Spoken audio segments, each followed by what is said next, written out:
Resilience is accepting your new reality, even if it's less good than the one you had before. You can fight it, you can do nothing but scream about what you've lost, or you can accept that and try to put together something that's good. Elizabeth Edwards. Dear Boobs, Christ on a bike with no handlebars. What a year it has been since I last wrote. This past 11 months has taught us all about resiliency and how to face the ultimate shitstorm we have been dealt.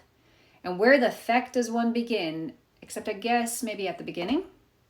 So, my dearest Boobs, it's been 5 years since you left me and Thelma and Louise took up residence, and how things have changed in my world and in the world since then.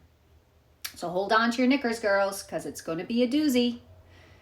2020 started off with lots of promise. Trips to New York Fashion Week, California, and Ireland planned for different times throughout the year. Something to look forward to. Planned connections with women from the breast cancer community arranged in all locations, and I was so excited to meet more of the ladies I have grown to admire and care about.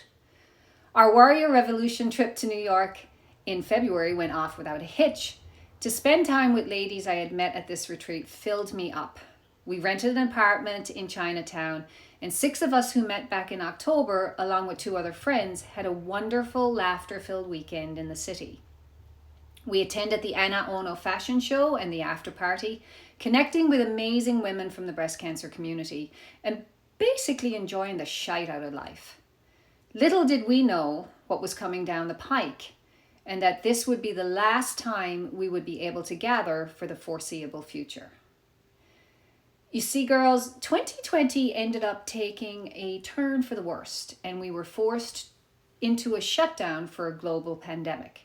Yes, you heard me right, a fecking full-on pandemic. Seriously. From the end of February into the middle of March, life became like the beginning of a bad science fiction movie, and it only got worse as the months went on. Millions infected worldwide, and to this day, 1.3 million are dead from this virus. Words cannot accurately describe what we have been through. As with most stressful and traumatic situations, the particular shitstorm has brought out the best and the worst in people. I like to think it has been mostly the best, neighbors helping neighbors navigate the unknown. It's not like we go through pandemics frequently, thank the sweet baby Jesus. But on the whole, I think the human race tried very hard to be human, to be physically distant, but not socially. Zoom and social media help bridge that gap and bring us closer together, even though we could not be close together.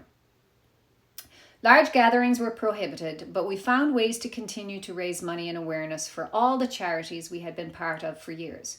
Challenges, symposiums, meetups were done virtually, and while not ideal, they still managed to not only raise much needed funds, but they also kept us connected in meaningful ways. And I'm proud to say that I was able to participate in Champion the Cure, Betsy Right for Life, and last but certainly not least, the Dempsey Challenge. I have continued to work on my advocacy through our online support group, Open Arms, and being part of the National Coalition for Cancer Survivorship, as well as serving on a breast cancer advisory board through Northern Light Lafayette Cancer Center. I've also been featured on some breast cancer and wellness podcasts, as well as writing different pages to help encourage and support the online breast cancer community. I'm also very proud to be a mentor through the Dempsey Center, providing what I can to support others as they navigate their cancer diagnosis. You will also be glad to hear I have attempted to get back on the dating scene as best you can during a pandemic, but to no avail. Each time it seems like the same thing happens. I saw the light drain from your eyes when I mentioned the cancer. It was like your fight or flight, and in your case flight, system kicked into warp speed. I could see you shut down in that moment. And I'm sorry if it scares you, but I'm tired of dancing around your insecurities about how my body looks without certain parts, or if cancer could rear its ugly head and inconvenience you.